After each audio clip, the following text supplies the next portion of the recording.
All right, ladies and gentlemen, we are back. Just wanted to put a quick video out. I won't take too much of y'all's time with this one, but just kind of explaining why I chose the Colorado ZR2 for my next vehicle. By no means am I one of those people who's, a loyalist to whether it be, a certain brand of vehicle, clothing, whatever. I don't care. I'm not one of those people. If it suits my needs and, checks my boxes, then I'm gonna buy it. So it's kind of what happened here with this. Some folks will ask, why didn't you go with or wait and hold out to go with the new Toyota Tacoma coming out with the hybrid system, which, don't get me wrong, you guys, is a great looking truck. I personally prefer the looks of this better. One of the reasons why I chose this truck. But another thing too is that the market for the Tacomas, especially with the vehicle that I ended up, wanting to choosing, I wanted it to just be pretty much done from the factory. So my choices in that case were pretty much like the Ranger Raptor, which we'll get to in a second, but price difference on this, the option, the way I would want to do it, it's probably going to be a $12,000, $13,000 difference between the two trucks. When it gets to the Tacoma, I love Toyota, don't get me wrong. They make great product, but I don't worry about its reliability, none of that. It simply just comes down to the price at the end of the day. I'm not made of money.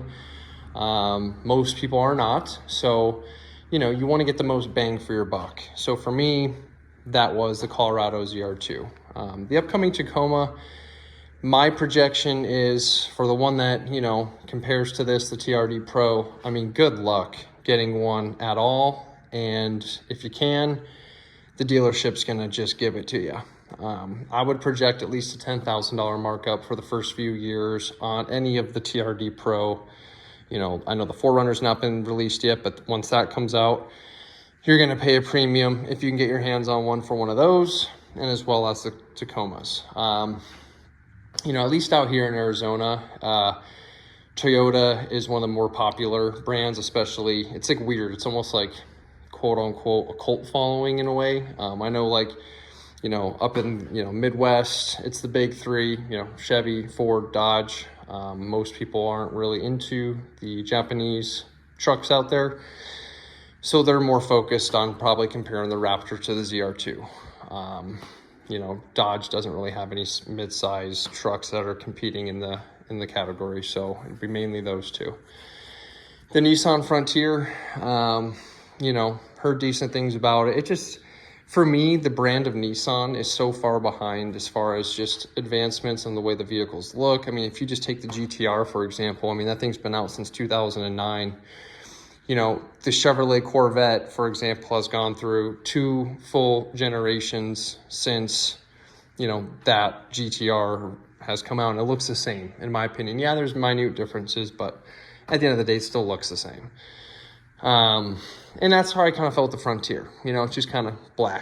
It doesn't excite me in any sort of way, shape, or form.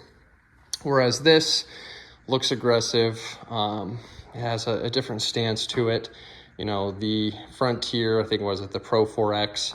It just, again, didn't check really any of the boxes for me. Felt like the interior was boring, lacked technology. Although some will say that's less to go wrong with the vehicle, but in my opinion, the warranties are there for a reason. So if you need it, you got it. It's a risk I'm willing to take if I'm spending that much money.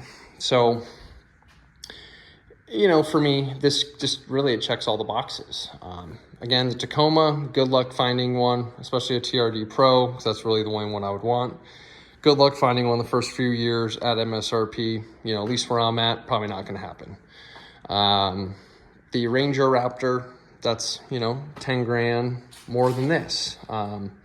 That's a big difference in price. 10,000 is, for me, that's a lot of money. So, and to most, it's a lot of money. So I just couldn't justify holding out to get that. And to be honest with you, I don't really like the look of it. Don't get me wrong, it's a really nice rig. I'm not taking anything away from it. Just for me personally, not my favorite. You know, I really love the lines of this truck, you know, with the back here. You know, for example, you could see, you know, you got your shadow lines here, just very aggressive with the lines. They did a great job with the front end. So for me, this just looks the best. And again, that's my opinion. That's why I bought it. But, you know, people have been asking me, you know, well, why didn't you choose this? Why didn't you choose that? Well, it's because this checked more boxes than those did. And, you know, comparing this to a full-size rig, you know, some might ask, well, why didn't you just step up and get a full-size truck? I don't need a full-size rig. I don't use this for work.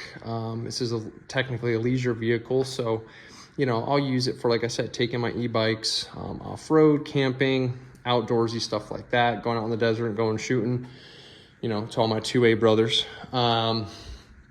So for me, you know, that's why I don't need all the extra room. I don't want to have to park a full-size truck in here. I don't want to have to drive a full-size truck around. You do notice the difference between a mid-size and a full-size, obviously. And to me, this is just more practical. The whole key to this purchase was practicality.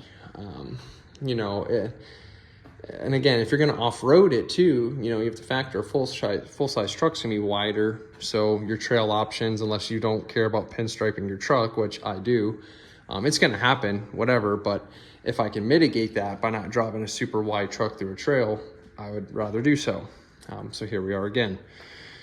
So that's kind of really the main takeaways from it. You know, do I love the 4-cylinder sound that this thing makes? No. I'm going to be blunt and honest with you. No, especially coming from, you know, the LT1 V8 in my Camaro. I mean, that motor just sounded so good. I had an S2000 in the past. It's one of my all-time favorite cars. You know, just the raw experience of that vehicle. If you have an opportunity to drive an S2000, do it. Fantastic machine. I've driven way faster cars, but that to me is the most fun when it comes to driving experience from what I've personally driven. You know, being Corvettes, 911 Carreras, second gen GTR. So for me, the S2000, it was just such a fun car. But anyways, that's a different subject for another time. But it just goes to show, I don't care about having the most horsepower. I don't care about, you know, winning any sort of, you know, awards between one manufacturer and another. Well, I got more horsepower, I got more torque. I could care less. I could care less. It's not like I'm drag racing this thing and I'm out here racing for pink slips like, you know, like Fast and Furious or something. But anyways, so this just really checked all the boxes, you know, for the price point that I picked this up at, which is 53 and some change. You know, it just made the most sense. Could I have saved a little? Probably got the Frontier, sure. But then I'm also paying for a vehicle that I would have seen one of these drive down the road and been like, you know what, damn it, I should have just spent the extra, you know, 4, 5, 6 grand, whatever it is, difference, and gotten myself one of these. And so that's, again, where I didn't want to leave things on the table.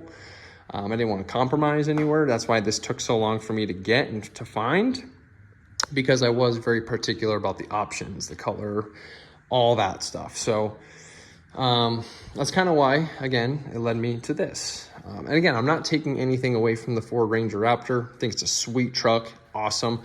It just isn't for me. Same with the, you know, Pro 4X Frontier, great rig, just not for me. You know, if I were to see someone out with a good looking truck, I don't care who makes it, I'm going to compliment you, like car as well, motorcycle. I'm just a gearhead. You know, I'm not a loyalist to one brand or the other. I don't get why people do that. The brands don't do anything for you besides you pay for the product. So it's not like they're out there repping, you know, hey, go David, you're awesome. No, they don't care. So again, I don't care. So that's why for me, this was just the purchase that made the most sense. And like I said, sorry for the boring location of the video again. I work from home. I'm going to be taking it out here in a bit, but just going to be going to the store, running little errands and stuff like that. But so far, the truck's been awesome. You know, it does everything I want it to do. I had to go off-road a little bit to get around a little traffic hiccup the other day, and the suspension just eats it up. No complaints whatsoever in that regard. Really no complaints at all. I absolutely been loving it. So yeah, more videos to come. Gonna be hitting a trail here soon. So we'll see. You know, stay tuned.